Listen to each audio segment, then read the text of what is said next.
Society will say a failed marriage is the man's fault, that he didn't provide for his wife and family.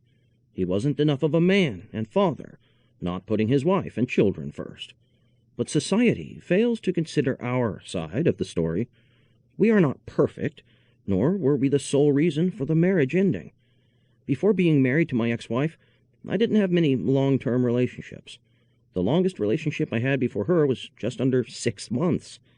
My parents weren't much help, nor did I want to ask them for advice or anyone else. I learned as things went along. I was hooked on my wife because she gave me the attention and affirmation I desired. I was on cloud 9. We are told to put our wives first, but what happens when our wives don't put us first?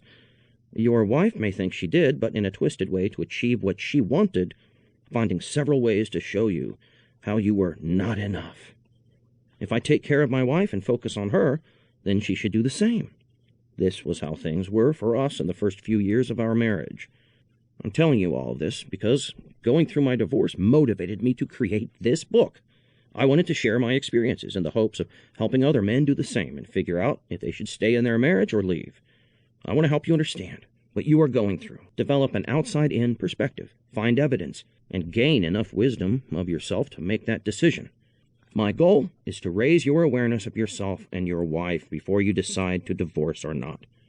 I want you to be ready to make that decision by the end of this book. Do you want to know how to have a successful relationship with your children's mother after divorce? Then keep listening.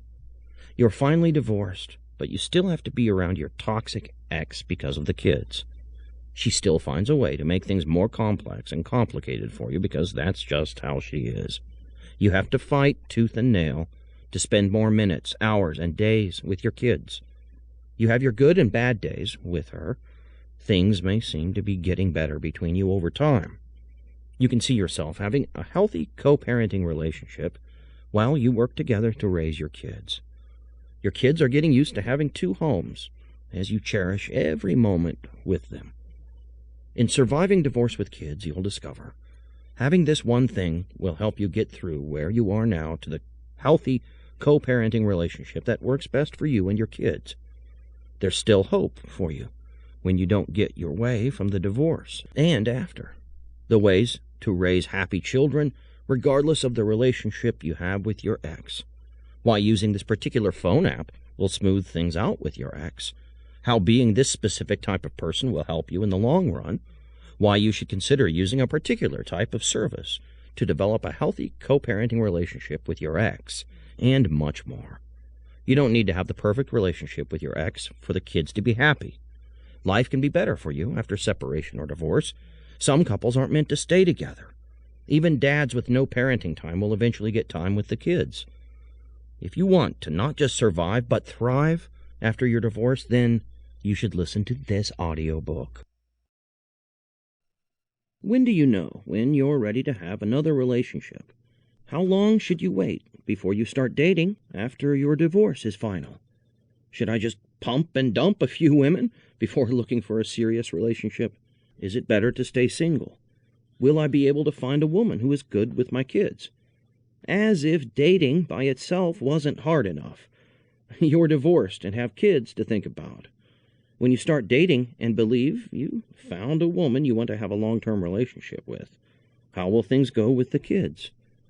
I'm divorced and have 2 kids.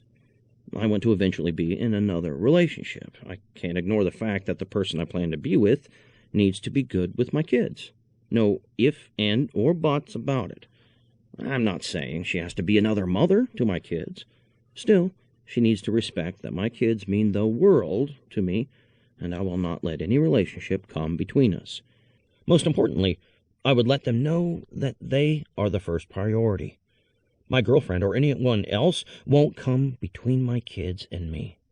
I would always choose them above anyone else, because they are my world.